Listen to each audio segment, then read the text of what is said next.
Oh, it's going everywhere.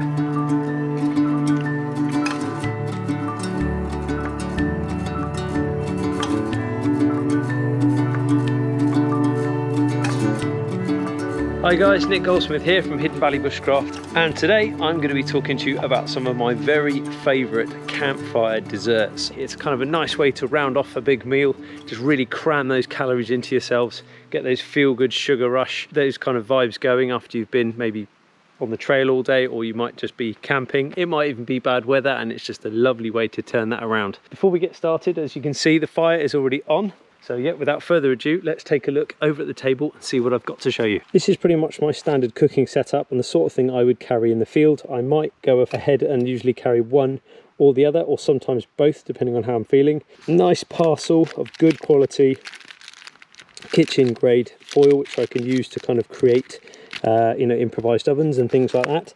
Very handy. The racing spoon. Okay, so my little Cetus Summit titanium spoon. This trusty old MSR stainless pot has, kind of performed time and again. Some of you may have seen I used the lid of this to cook the tomatoes in our planking video. The Stanley Adventure Cup needs no introduction, nor does the UK British military Crusader mug, and definitely have a lid to go with your Stanley as well. You might notice that the plastic bit has come off, and then most recently I did have a ring pull on here.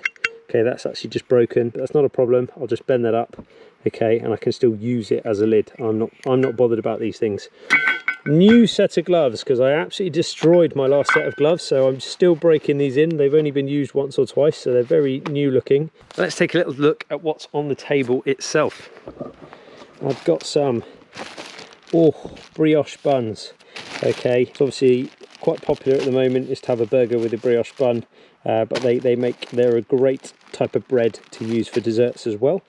I've got some classic, just plain old long grain rice, bananas, an orange, a Bounty bar, or any kind of chocolate bar that's kind of got something different to it. So this contains coconut, desiccated coconut, Terry's chocolate orange. Okay, you got those kind of chocolate orange vibes in there. We can do a lot with that. Good old fashioned pack of biscuits. I'm sure most people, when they go camping, someone's carrying a pack of biscuits.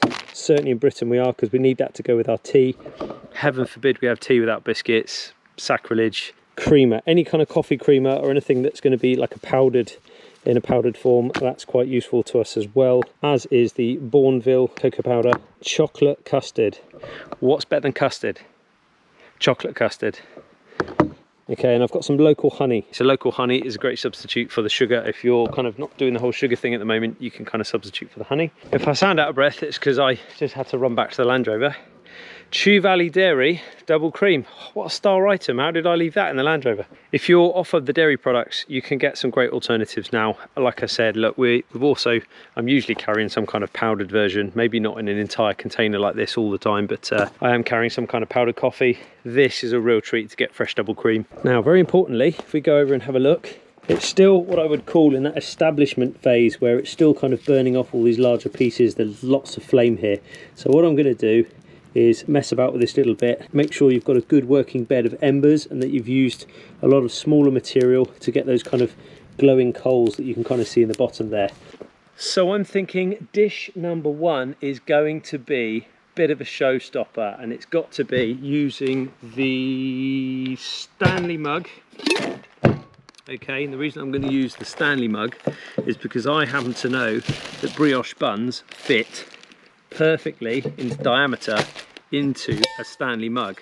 So if I roll with something like brioche bun, chocolate custard, and then layer that system but with Terry's chocolate orange pieces in between, what I'm going to get essentially is, in terms of taste and texture, is I'm going to get like a bread and butter pudding with a chocolate orange vibe to it, and that is going to be absolutely delightful. And I could probably stack this thing up to about here. Now, to really pull this off and to make it as best I can, going to need a lid. Going to need to make a little foil dome over the top, put some coals on top of that as well, and try and really capture the heat in here and give it almost an oven type feel. I don't need to go ahead and make the full oven, like underground oven, like I did in our bread video, but nevertheless we do need to feel heat from the sides and a little bit from the top as well. So let's go ahead and make that happen. There we go. Now,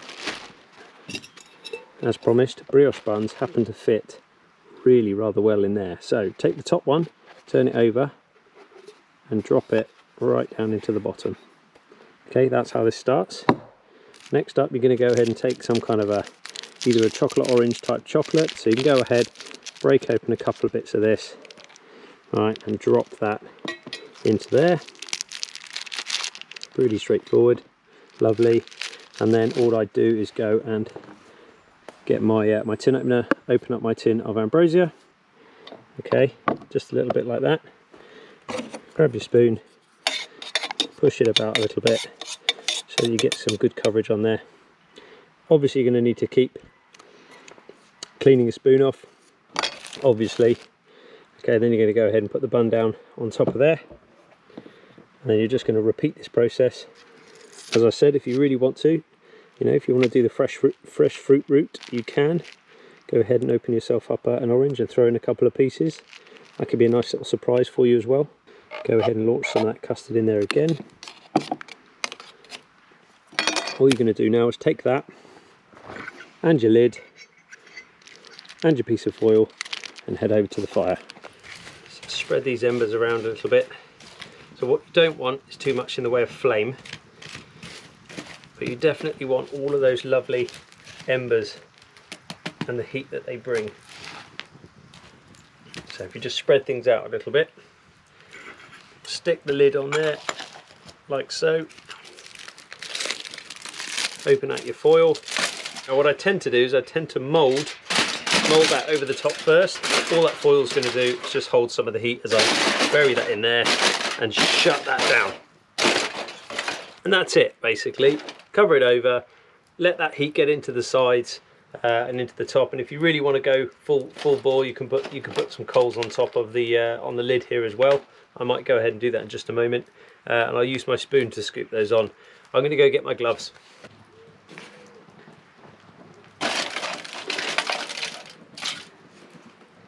Now, because much of my fire has been made with oak, I've got some serious heat in there.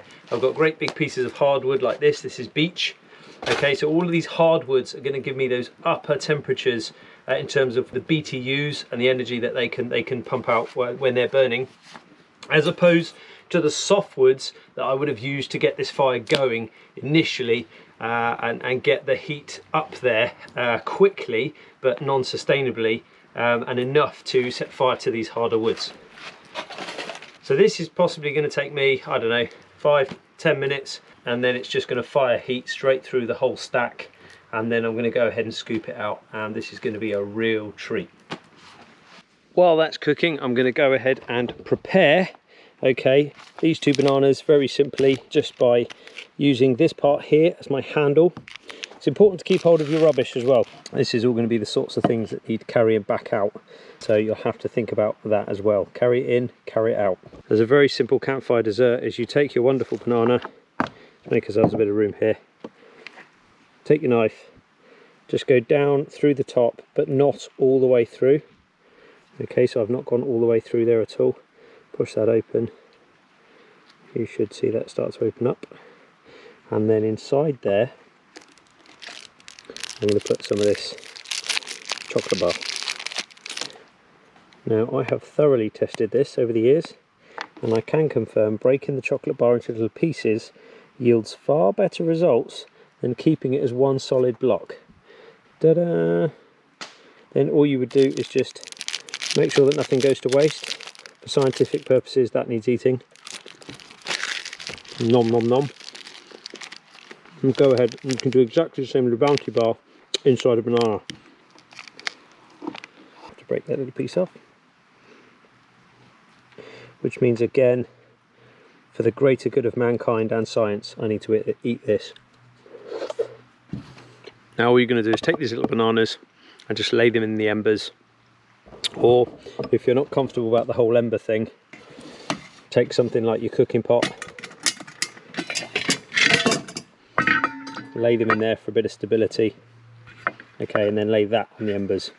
Either way, it's very, very simple, and then they'll cook inside their own skin. They don't need any foil or anything else, and you could just scoop out that lovely, lovely tasting banana, chocolate, orange or coconut or whatever it is you've gone for that day.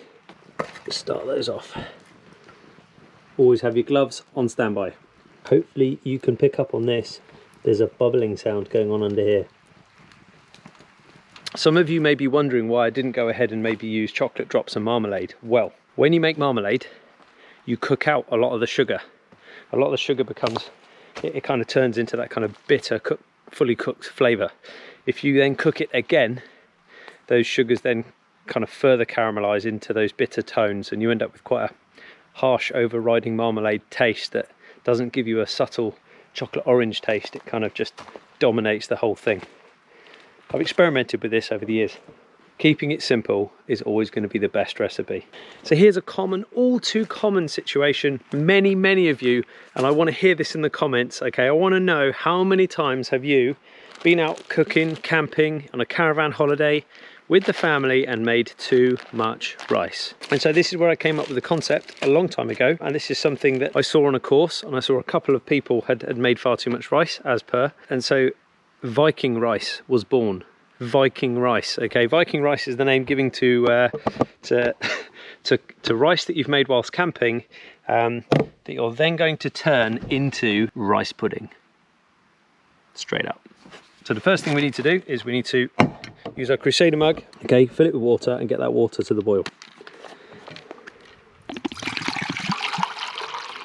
I'm going to go and fill this 3/4 of the way up.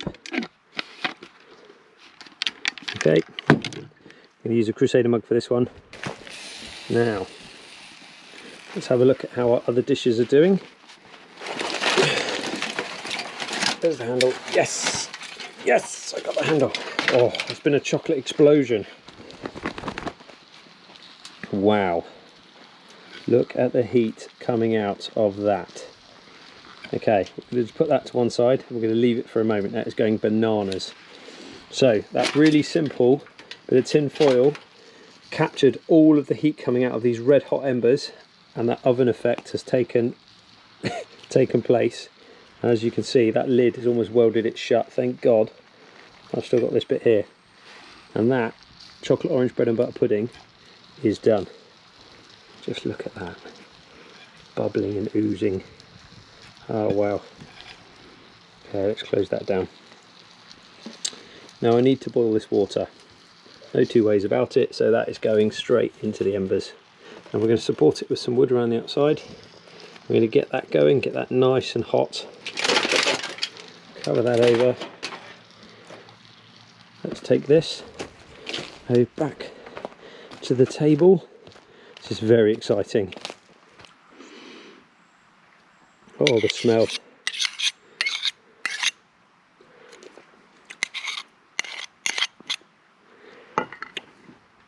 That might have been, wow, just look at that. That brioche is just breaking up.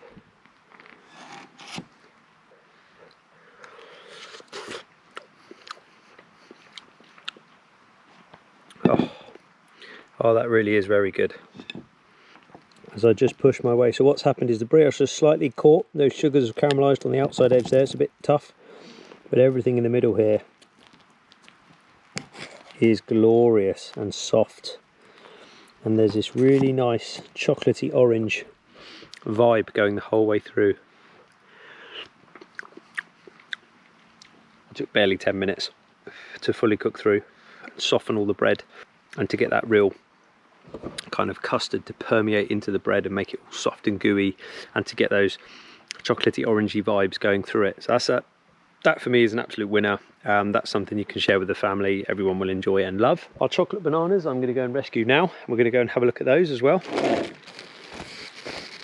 Now the way to know that this is done is the chocolate pieces will still look intact, but when I rake them with the spoon, you see this actually all turns to goo. And that means the heat has gone right up through the banana. The liquid content in the banana has even come to the boil. The Bounty Bar's got a little bit more about itself due to the coconut, but this is very much your combat indicator right here. And I was kind of talking about how to go about eating one of these, obviously because it's red hot. Now the skin is going to protect it. You could put your gloves on if you're not feeling that confident. If you've managed to split it, or it's cooked and gone all the way through, keep it on the surface you cooked it on. But you should normally be able to hold the banana at some point in the game. It'll become workable enough for you to hold it and then scoop out the inside. So let's go for this one. Let's put a glove on. Let's be safe. Let's get in there. Let's get some banana and some chocolate together.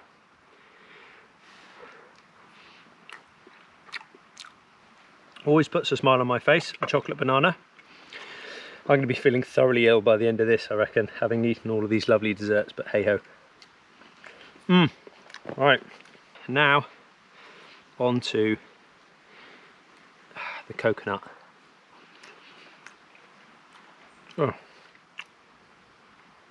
Oh, stunning, stunning. Straight into it again. And you can see how easily the banana comes apart. We've got banana and coconut. Just look at that. Oh, I've just jumped out of the woodland and across the field. I'm looking for something for this dessert, this next dessert, and it is right here in front of me. The humble bramble. Here in the UK, every single year our hedge lines are teeming with these wonderful fresh little berries from the bramble. So if we're going to go ahead and make rice pudding, it only makes sense to give it some sweetness.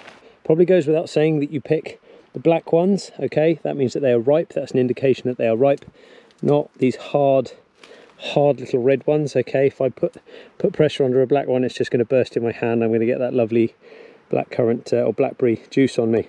I'm going to go ahead and pick a load of these, and I'm going to take them back to the camp, and if they break in my fingers, I'm going to have to eat them. It's too good to waste. Let's check our water. It's got to be hot enough now to put the rice into easily. Oh yeah, right on.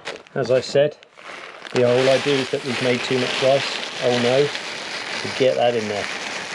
Now, I've filled this 3/4 full and there's at least half rice in there, so by the time this rice is done, it's going to be right up out here. There should be enough room in there for me to keep cooking it out, so you need much more liquid content in there than you think you need. You're just going to keep cooking it and keep cooking it until it splits, until it's literally, it doesn't want to know anymore. And then we're going to pump it full of cream. We're going to sugar it up, maybe put a dollop of honey in there, put our blackberries in there. We're going to have this rich, creamy Viking rice. That's how that goes. So I'm going to build the fire up around this. I'm going to cover it over, and we're going to come back to it very shortly. So this has taken probably now, it's been going for about 15 minutes, and the rice is just coming up to what you would class as kind of ready if you were making a savoury dish. I'm just going to keep this going until it properly splits, and it literally can't hold any more liquid. See how this has gone really, really sticky, almost like a risotto kind of texture at this point. What we'll do now is we'll add some more water, okay, and that's just going to stop it from catching. Stir that back in, and then you've guessed it, it's going back on the heat again. Oh, that is warm. Straight back into there, surrounded by coals. So at this point, now that you've got this lovely sticky rice pudding, okay, lovely fresh double cream, pour that into there. Get my Mark 1 stirry stick, and then just begin to stir that around and let that cream start to get into every little nook and cranny of that rice. Now notice I haven't used a lot of cream because there's a lot of water content still in here. Okay. Oh wow. Right, moment of justice.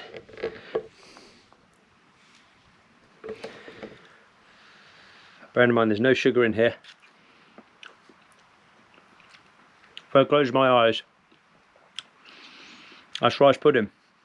All it needs is a touch of sugar, and that is going. So, do you put the blackberries in there, or do you put the chocolate in there? I'm sorely tempted to put the chocolate in there, but I've had so much chocolate today, I think we need to go roll with the blackberries.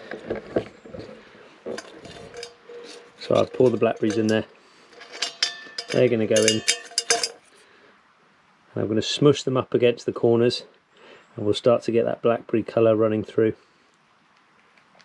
And the whole thing will probably go a shade of pink. You can see some streaks of pink. Alright, as these blackberries are starting to explode in there now. Next comes the final conundrum of the day. Do you go with sugar, or do you go with honey? Well, personally, I think fresh honey for me. I'm a honey kind of person. But of course you could just pour in some granulated sugar as well. Nice dollop of fresh honey like that. Oh, that is just absolutely stunning. Oh, it's going everywhere.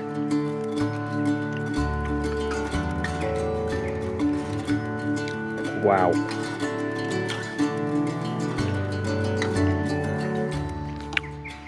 And so there you have it. That is Viking rice.